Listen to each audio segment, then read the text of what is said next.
Hello friends, जय Hind. Nauhatta track में आपका स्वागत है। देखिए, आज हम लोग देखने वाले हैं प्रतियोगिता दर्पण, जो कि जनवरी मंथ का है। इसमें हम लोग देखेंगे सार संग्रह देखेंगे। इसमें देखिए 100+ क्वेश्चन है और आपके एग्जाम की दृष्टि से बहुत ही अच्छा खासा दिया गया है इसमें प्रश्न। और आप लोग इसको वीडियो को शुरू से अंत तक देखना है। और आप लोग का इसका PDF टेलीग्राम चैनल है नौहट्टा टेक ऑफिशियल, वहाँ से आप लोग सर्च करके ज्वाइन होकर ले सकते हैं। अन्यथा आप लोग को वीडियो के डिस्क्रिप्शन बॉक्स में लिंक मिल जाएगा, डायरेक्ट जाकर वहाँ से आप लोग ले सकते हैं। तो चलिए हम लोग आज का प्रतियोगिता दर्पण का सार संग्रह देखते हैं। चलिए अब हम लोग भारतीय इतिहास एवं संस्कृति से स्टार्ट करते हैं इसको। इसमें देखिए पहला क्वेश्चन कह रहा है, कौन सी बौद्ध संगीति अशोक के शासनकाल में हुई थी? तो इसमें हो जाएगा कौन सा? तृतीय। कौन सा हो जाएगा? तृतीय। नेक्स्ट है, ब्लेड ब्यूरिन प्रकार के उपकरण किस काल की परंपरा के परिचायक लक्षण है?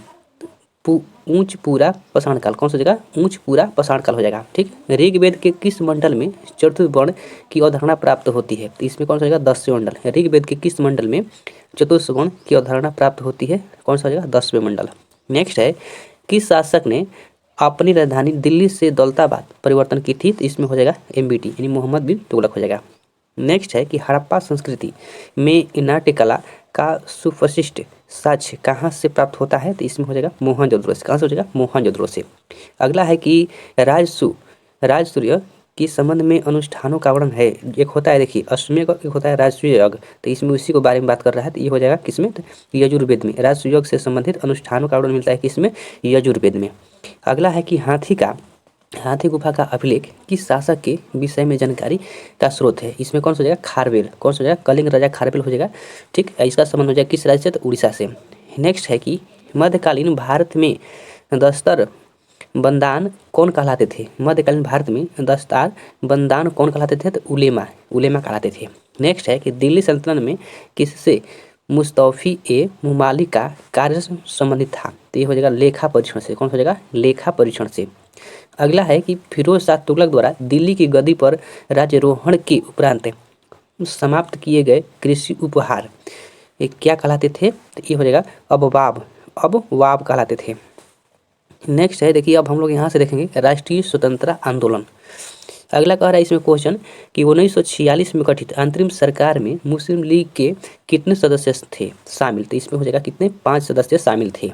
अगला है कि 1916 में संपन्न लखनऊ समझौता किसके बीच हुआ था? तो इसमें हो जाएगा कांग्रेस और मुस्लिम लीग के बीच हुआ था। किसके बीच? कांग्रेस और मुस्लिम लीग के बीच हुआ था। अगला है कि भारतीय राष्ट्रीय कांग्रेस की प्रथम महिला अध्यक्ष थी कौन? Annie Besant. कौन हो जाएगा? Annie Besant. नेक्स्ट है, जलियांवाला बाग हत्याकांड के समय भारत का वायसराय कौन था? लॉर्ड चेम्सफोर्ड था। कौन था? Lord Chelmsford. नेक्स्ट है, सन 1882 ईस्वी में गठित इंडियन एजुकेशन कमीशन की अध्यक्षता किसने किया था? तो डब्ल्यू हंटर। अगला है 1935 ईस्वी के भारत सरकार अधिनियम द्वारा स्थापित संघीय न्यायालय के प्रथम मुख्य न्यायाधीश थे कौन? Sir Morris ग्वेर।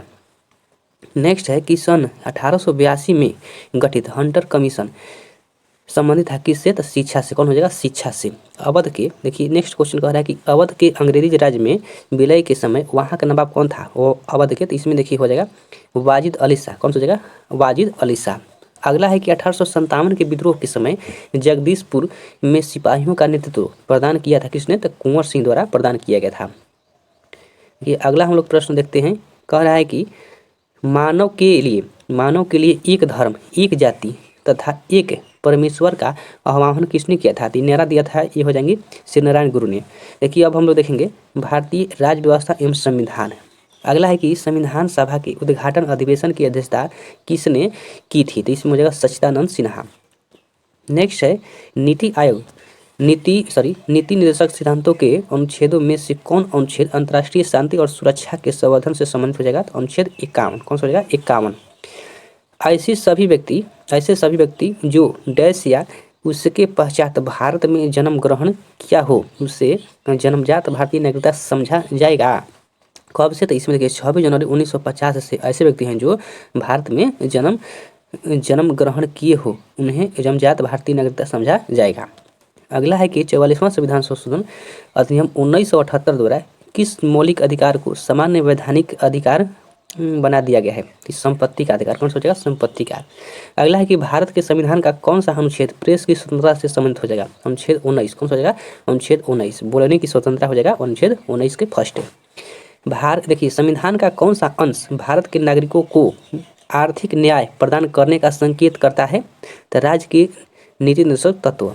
यदि भारत का राष्ट्रपति और उपराष्ट्रपति दोनों देश के बाहर हो तो उस स्थिति में उनके कार्यभार को कौन ग्रहण करेगा? देखिए सर्वोच्च न्यायालय के मुख्य न्यायाधीश, ठीक, सर्वोच्च न्यायालय के मुख्य न्यायाधीश, अगर ये भी नहीं रहे तो इसका अन्य न्यायाधीश हो जाएगा। भारत में कार्यपालिका के अध्यक्ष कौन होता है? कार्यपालिका तो इसमें भारत का राष्ट्रपति कौन हो जाएगा? भारत के राष्ट्रपति। स्वतंत्र भारत के प्रथम वित्त मंत्री कौन थे? डॉक्टर जॉन मथाई हो जाएंगे। उच्चतम न्यायालय द्वारा परमादेश किसे जारी किया जाता है? किसे जारी किया जाता है? तो किसी अधिकारी को सरकारी आदेश निभाने के लिए। परमादेश क्या होता है? जिससे कि आप अपने कार्य को अच्छी तरह से नहीं कर रहे हैं तो आप लोग को आपके लिए परमादेश जारी किया जाएगा सरकार की तरफ से। नेक्स्ट है कि भारत एवं विश्व का भूगोल। भारत एवं विश्व का भूगोल, इसमें देखिए हम लोग देखेंगे पहला क्वेश्चन कह रहा है इसमें 31 नंबर है, भारत के राज्यों में से कौन अधिकतम सिल्क सूत उत्पादित करता है? तो इसमें कर्नाटक, कौन सा जगह? कर्नाटक के। लूसीफर डैश ग्रह का एक अन्य नाम है, तो किसका हो जाएगा? तो शुक्र ग्रह का। क्या नाम है? तो लूसीफर एक अन्य ग्रह है उसका। नेक्स्ट है कि पृथ्वी के कोर यानी केंद्रीय भाग को किस और के नाम से जाना जाता है? किस और एक नाम से जाना जाता है? तो इसमें गुरुमंडल। पृथ्वी के कोर यानी केंद्रीय भाग को और किस नाम से जाना जाता है? तो गुरुमंडल। नेक्स्ट है एक खगोलीय इकाई डैश के बीच दूरी को निरूपित करती है, यानी सूर्य और पृथ्वी के बीच, पृथ्वी और सूर्य के बीच क्या करता है? एक खगोलीय इकाई निरूपित करती है। नेक्स्ट है कि गर्म हवा की मात्रा के खिलाफ ठंडी हवा की मात्रा के अभिसरण की वजह से हवा के ऊपर की ओर प्रचलन के कारण होने वाली वर्षा डैश क्या कहलाता है? वताग्र कहलाता है, वताग्र वर्षा कहलाता है। नेक्स्ट है कि विश्वत तब होता है। देखिए विश्व तब होता है जब सूर्य ऊर्ध्वाधर डैश के ऊपर होता है, यानी भूमध्य रेखा के जब ऊपर हो जाएगा सूर्य तभी जाके क्या होगा? विश्व। अगला देखिए क्वेश्चन कह रहा है कि अक्षांश का एक अंश डैश के बराबर होता है। 111 किलोमीटर के बराबर एक अक्षांश होता है, ठीक। यूरोप के किस शहर को एडियाटिक की रानी कहते हैं? तो इसमें वेनिस को, किसको कहते हैं? वेनिस को। अगला है कि भारत में किस पद का इस्तेमाल दो नदियों के बीच की भूमि के लिए किया जाता है? भारत में किस पद का इस्तेमाल दो नदियों के बीच की भूमि के लिए किया जाता है? तो दोआब, कौन सा हो जाएगा? दोआब। नदी के उस ज्वारीय मुहाने को क्या कहा जाता है जहाँ मीठे ताजे और खारे जल का सम्मिलन होता है? तो इसमें नदमुख कहा था। क्या कहलाता है? नदमुख। चलिए अब हम लोग देखेंगे राष्ट्रीय स्वतंत्रता आंदोलन। देखिए इसमें बहुत बड़ा क्वेश्चन है, आप लोग इसका पढ़ लीजिएगा और इसका राइट ऑप्शन हो जाएगा सुंदरबन। नेक्स्ट क्वेश्चन है इसमें, दुधवा राष्ट्रीय उद्यान उत्तर प्रदेश के किस जिले में स्थित है? तो लखीमपुर खीरी में। कहाँ हो जाएगा? लखीमपुर खीरी में। बाघों का प्रमुख रिजर्व सरिस्का किस राज्य में अवस्थित हो जाएगा? तो राजस्थान के अलवार जिला में हो जाएगा, ठीक है। नेक्स्ट अगला क्वेश्चन कह रहा है सुल्फंटा वन्यजीव अभयारण्य कहाँ हो जाएगा? नेपाल में। सुल्फंटा वन्यजीव अभयारण्य कहाँ हो जाएगा? नेपाल में। नेक्स्ट है नेशनल पार्कों में से किस एक की जलवायु उष्ण कटिबंधीय से उपोष्ण, शीतोष्ण और आर्कटिक तक परिवर्तन होती है? तो नामदफा नेशनल पार्क। नामदफा कहाँ हो जाएगा? अरुणाचल प्रदेश में हो जाएगा। अगला है कि जीवमंडल आरक्षित परिरक्षण क्षेत्र है अनुवांशिक विभिन्नता के। अगला है क्वेश्चन कि भारत है, देखिए भारत में जैव मंडल भंडार में, देखिए यहाँ पर जाएगा भारत के जैव भंडार में से कौन गारो पहाड़ी में फैला हुआ है? तो नोकरेक कहाँ हो जाएगा? नोकरेक गारो खासी मेघालय में हो जाएगा, तो नोकरेक यहाँ पर जाएगा मेघालय में। देखिए नेक्स्ट क्वेश्चन कर रहा है विलुप्त होने वाली प्रजाति की सूचीबद्धता होती है रेड डाटा बुक में, कौन जारी करता है? IUCN जारी करता है। अगला है कि किसी प्रजाति को विलुप्त माना जा सकता है जब वह अपने प्राकृतिक आवास में देखी नहीं गई हो। कितना वर्षों तक? 50 वर्षों तक, ठीक। डुगोंग नामक समुद्री जीव जो कि विलोपन की कगार पर हैं, ये क्या है? तो स्तनधारी है, यानी मैमल है, मैमल हो जाएगा। नेक्स्ट है अब हम लोग देखेंगे भारतीय अर्थव्यवस्था। देखिए भारतीय रिजर्व बैंक ने अपने लेखा वर्ष में किस प्रकार बदलाव किया है? जुलाई, देखिए जुलाई जून से बदल कर अप्रैल मार्च करना। किसी दी गई अवधि के लिए एक देश की राष्ट्रीय आय, किसी दी गई अवधि के लिए एक देश की राष्ट्रीय आय क्या कहलाता है? तो उत्पादित अंतिम वस्तुओं और सेवाओं की मौद्रिक मूल्य के बराबर होगी। उच्च बचत वाली अर्थव्यवस्था होते हुए भी किस कारण पूंजी निर्माण महत्वपूर्ण उत्पादन वृद्धि में परिणामित नहीं हो पाता है? तो ये हो जाएगा उच्च पूंजी उत्पादन अनुपात के कारण। नेक्स्ट है कि बुल्क कैपिटलिस्ट यानी बैल पूंजीपति किसे कहा जाता है? तो उन किसानों को जिनके पास कुछ साधन होता हो पर धनगढ़ नहीं है। देखिए, उन किसानों को जिनके पास कुछ साधन तो है पर धन ढाढ़ नहीं है। नेक्स्ट है कि भारत द्वारा सबसे ज़्यादा निर्यात किए जाने वाला कृषि पदार्थ है कौन सा? तो बासमती चावल। ठीक, कौन सा हो जाएगा? बासमती चावल। देखिए, अगला क्वेश्चन कह रहा है कि जेएम तृणी से तात्पर्य क्या है? तो जनधन योजना आधार मोबाइल नंबर। किसी देश की आर्थिक वृद्धि की सर्वाधिक उपयुक्त माप क्या हो जाएगा? तो सकल घरेलू उत्पाद यानी जीडीपी हो जाएगा। ठीक है। अटल इनोवेशन मिशन किस विभाग की प्रमुख पहल हो जाएगा? तो नीति आयोग की। कौन हो जाएगा? नीति आयोग। भारत में थोक मूल्य सूचकांक के आंकड़े कौन स्थापन कार्यालय जारी करता है? वाणिज्य एवं उद्योग मंत्रालय। अगला है कि साख पत्र दिया जाता है तो एक निर्यातकर्ता द्वारा। देखिए, अब हम लोग देखेंगे सामान्य विज्ञान एवं तकनीकी। अगला इसमें कह रहा है क्वेश्चन कि मेंडलीव के आवर्त नियम के अनुसार तत्वों की भौतिक एवं रासायनिक विशेषताएं उनके डैश का आवर्त फलन है। तो परमाणु भार का। किसका हो जाएगा? परमाणु भार का। नेक्स्ट है कि कार के इंजन में नॉकिंग से बचने के लिए क्या प्रयोग किया जाता है? तो इसमें क्या हो जाएगा? ब्यूटेन हो जाएगा। कौन सा हो जाएगा? ब्यूटेन। अगला है कि नीला थोथा का रासायनिक नाम क्या हो जाएगा? Copper sulphate. क्या हो जाएगा? Copper sulphate CuSO4। ऑक्टेन संख्या इसकी परमाणु प्रमुखता क्या मापा जाता है? तो ईंधन की। ऑक्टेन संख्या किसकी गुणवत्ता का मापन है? तो ईंधन की। ठीक है। कौन सी धातु सामान्य तापमान पर द्रव अवस्था में पाई जाती है? पारा। कौन सा हो जाएगा? पारा। सोडियम वाष्प लैंप प्रायः सतर्क प्रकाश के लिए प्रयुक्त होते हैं क्योंकि इनका प्रकाश एक वर्णीय है और पानी के बूंद से गुजरने पर विभक्त नहीं होते हैं। अगला है कि डीएनए और आरएनए के बीच समानता यह किन दो न्यूक्लियोटाइड के बहुलक होते हैं? लेकिन डीएनए और आरएनए के बीच समानता यह है कि दोनों न्यूक्लियोटाइड के बहुलक होते हैं। ऐसा जानवर जो समुद्र के तल में रहता है वह कहलाता है निस्तल। क्या कहलाता है? नितलस्थ कहलाता है। नेक्स्ट है कि एथेनॉल के व्यावसायिक उत्पादन में कौन सा खमीर प्रयोग में लाया जाता है? तो सैक्रोमाइसिस सर्विसिस का प्रयोग किया जाता है। ठीक। किसी ध्वनि स्रोत की आवृत्ति में होने वाले उतार चढ़ाव को कहते हैं डॉपलर प्रभाव। किसी ध्वनि की आवृत्ति में होने वाले उतार चढ़ाव को क्या कहते हैं? डॉपलर प्रभाव कहते हैं। अगला है कि शिक्षा एवं बल मनोविज्ञान यानी शिक्षा एवं मनोविज्ञान यहाँ पे हो जाएगा। नेक्स्ट क्वेश्चन कह रहा है कि किसी नियम के अनुसार प्रतिभाशाली माता पिता की संतान निम्न कोटि के होते हैं। तो प्रत्यागम का नियम के अनुसार किस नियम के अनुसार प्रतिभाशाली माता पिता के संतान निम्न कोटि की होती हैं? तो प्रत्यागम का नियम के अनुसार। अगला है कि थर्नडाइक ने अधिगम के कितने गौण नियम बताए हैं? 5।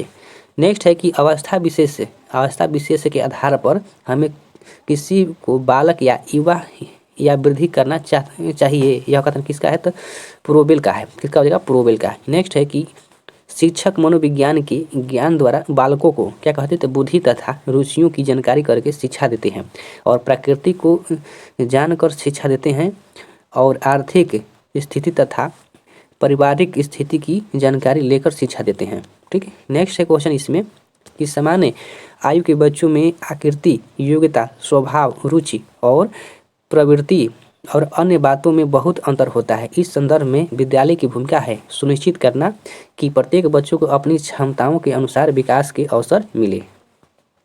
देखिए, अगला इसमें क्वेश्चन कह रहा है कि किस मनोवैज्ञानिक ने बच्चों को ज्ञान के सक्रिय जिज्ञासु के रूप में देखते हुए उनके चिंतन पर सामाजिक एवं सांस्कृतिक विषय वस्तु के प्रभाव को महत्व दिया? तो लेव वायरस्टिंकी। लेव यांगेस्टकी। ठीक है, नेक्स्ट है कि किस वैज्ञानिक ने प्रस्तावित किया कि बच्चों का चिंतन गुणात्मक रूप से वयस्कों की अपेक्षा अलग होता है? जीन पियाजे ने किया था। अगला है कि लॉरेंस कोलबर्ग की नैतिक विकास के सिद्धांत के अनुसार व्यक्ति किस संस्था में है जब वह विश्वास करता है कि वर्तमान सामाजिक प्रणाली को सक्रियतापूर्वक बनाए रखने से धनात्मक मानवीय संबंध और सामाजिक वर्ग सुरक्षित रहता है? तो इसमें क्या होगा? सामाजिक क्रम व्यवस्था हो जाएगा। ठीक है, नेक्स्ट क्वेश्चन इसमें कह रहा है कि कोहेल वर्ग के अनुसार किस प्रकार का एक शिक्षक को नैतिक मूल्य पैदा कर सकता है? तो नैतिक मंदों पर विचार विमर्श में उनका शामिल कर। अगला है कि IQ यानी बुद्धि लब्धि का प्रत्यय सर्वप्रथम किस मनोज्ञानी द्वारा प्रयुक्त किया जाता है? तो इसमें टर्मैन द्वारा। किसके द्वारा? टर्मैन द्वारा। अगला है कि इसमें संप्रेषण एवं संचार। संप्रेषण दो या दो से अधिक व्यक्तियों के मध्य तथ्यों, विचारों, संपत्तियों अथवा भावनाओं का विनिमय है। संप्रेषण की यह परिभाषा किसने दिया था? तो न्यूमैन तथा सोमर ने दिया था। लुइस ए एलन ने संप्रेषण क्रिया के कितने तत्व बताए थे? 4। कितने तत्व बताए? 4। प्रवाह की दिशा के आधार पर संचार का प्रकार होता है 4 प्रकार का, जैसे समतल, वक्र, देखिए विकर्णीय और अधोगामी, ऊर्ध्वगामी। नेक्स्ट है कि मोबाइल द्वारा संदेश प्रेषित करना किस प्रकार का संप्रेषण है? यांत्रिक संप्रेषण। कौन सा? यांत्रिक। जब दो व्यक्ति आपस में और सामने संचार करते हैं तो इसे क्या कहते हैं? अंतर्वैतनिक संचार कहते हैं। व्यक्तिगत संचार कहते हैं। नेक्स्ट है मुंह से निकला शब्द वापस नहीं आता अंतर्व्यक्तिगत संचार के किस सिद्धांत को इंगित करता है? तो अपरिवर्तनीय का सिद्धांत का इंगित करता है। नेक्स्ट है कि अवकाश न देने पर कर्मचारी द्वारा प्रबंधन पर हमला जैसी समस्या किस तरह हल हो सकता है? तो भावात्मक समझ द्वारा होता है। नेक्स्ट है अंतर्व्यक्तिगत संप्रेषण का एक अन्य नाम क्या है? तो दिक् संप्रेषण। क्या हो जाएगा? दिक् संप्रेषण। नेक्स्ट है कि संप्रेषण अंतःक्रिया के रूप में परिक्षेप्य के अनुसार प्रतिष्ठित है तो कभी कभी गैर इरादतन होती है। नेक्स्ट है कि कलिक संप्रेषण का अध्ययन जाना जाता है तो क्रोनिमिक्स। किसके हो जाएगा? क्रोनिमिक्स के रूप में। देखिए इसमें दिया गया है खेलकूद। देखिए पहला विंबलडन टेनिस टूर्नामेंट कब हुआ? 1877 में। कब हुआ? 1877 में। US ओपन टेनिस टूर्नामेंट की शुरुआत किस वर्ष हुआ? 1881 ईस्वी में। फ्रेंच ओपन की शुरुआत कब हुआ? 1891 ईस्वी में। ऑस्ट्रेलिया ओपन की शुरुआत कब हुआ? 1905 में। फ्रेंच ओपन का अन्य नाम क्या है? रोलाल्ड गैरोस हो जाएगा। नेक्स्ट है कि क्ले कोर्ट तथा हार्ड कोर्ट शब्द किस खेल से संबंध हो जाएगा? Lawn tennis. कौन सा हो जाएगा? Lawn tennis.